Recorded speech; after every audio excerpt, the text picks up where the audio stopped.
मग काय भावांनो, मी हरी. तर मी तुमच्या सगळ्यांचं मग काय युट्यूब चॅनलवरती स्वागत करतो. मित्रांनो, आज मी चाललोय आळंदीला श्री संत ज्ञानेश्वर महाराज संजीवन समाधी मंदिर या ठिकाणी. तर आपल्या व्लॉगची सुरुवात काही अशी होते. मी आणि प्रणव साधारण 1:30 वाजता चेलाडी नसरापूर वरून निघालो होतो. अगोदर आम्ही एक समोसा खाल्ला बरं का, आणि मग हायवेला गेलो. तिथे गेल्यावर उसाचा रस पिला आणि मग पीएमटी ना आम्ही कात्रजला आलो. कात्रज वरून मग परत पीएमटी ना आम्ही स्वारगेटला आलो. स्वारगेट वरून ना मेट्रो सुरू झाली. मग आम्ही मेट्रोने निघालो. स्वारगेट वरून ना भोसरी नाशिक फाटा इथलं तिकीट काढायचं, पण आम्ही एक स्टॉप अलीकडचं तिकीट काढलं. मग पुढे काय झालं ते बघा. हा आहे मेट्रोचा मॅप, म्हणजे तुम्ही कुठं हुकणार नाहीत. आम्ही काय केलं, अगोदर कासारवाडीचं तिकीट काढलं. तुम्हाला जर मेट्रोनं कसं जायचं, कसं तिकीट काढायचं ते सगळं डिटेल मध्ये माहिती करून घ्यायचं असेल तर कमेंट मध्ये सांगा, आपण त्यावर एक व्हिडिओ बनवूयात. पण तुम्हाला ह्या व्हिडिओ मध्ये जवळपास सगळं समजेल. सगळ्यात अगोदर कुठं जायचं, त्या लोकेशनवर क्लिक करायचं.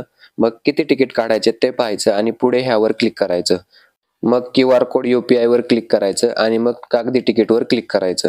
आता हा QR कोड फोन पे नाही तर गुगल पे न स्कॅन करून पैसे पे करायचे. मग तिथंच आपल्याला कागदी तिकीट भेटतं. मग ते तिकीट घेऊन एंट्री करताना त्या तिकिटावर जे QR कोड आला आहे ना, त्या मशीनीवर ते स्कॅन करायचं आणि मग ग्रीन कलरची बरोबरची टिक येते आणि मग आपण आतमध्ये एंट्री करायची.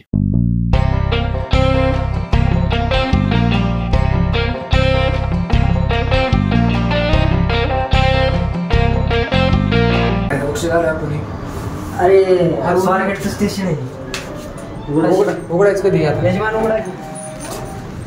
मग लिफ्टने आम्ही जिथे मेट्रो येते त्या मेन जागेवर आलोत आणि मग बसलोत वाट बघत मेट्रोची. आणि मग मेट्रो आली आणि आम्ही मग मेट्रोत जाऊन बसलो.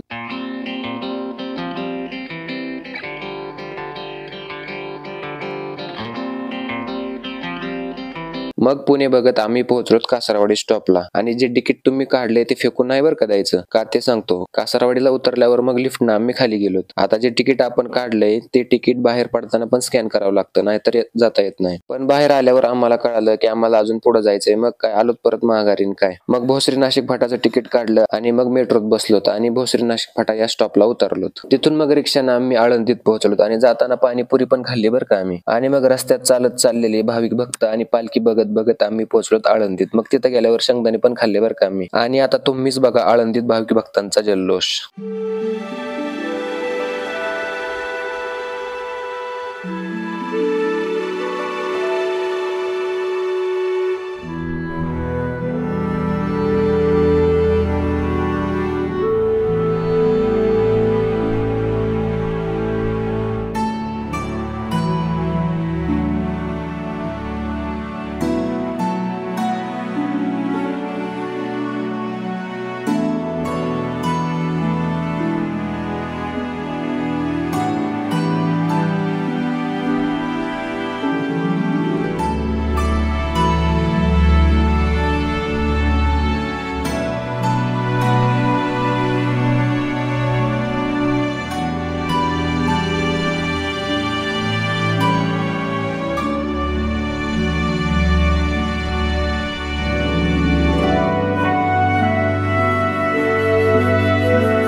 इथं मनाला एवढी शांतता मिळते ना मित्रांनो, काय सांगू. सगळीकडे पाहून फिरून झाल्यावर आम्ही मग माघारी निघालो. तिथून थोडंसं बाहेर चालत आलं की पीएमटी स्टॉप आहे. मग पीएमटीनं आम्ही नाशिक फाट्यावर उतरलो आणि मग नाशिक फाट्यावरून मेट्रोनं स्वारगेटला आलो. स्वारगेट वरून परत पीएमटीनं आम्ही कात्रजला आलो आणि कात्रजवरून प्रायव्हेट गाडीनं रूमला आलो.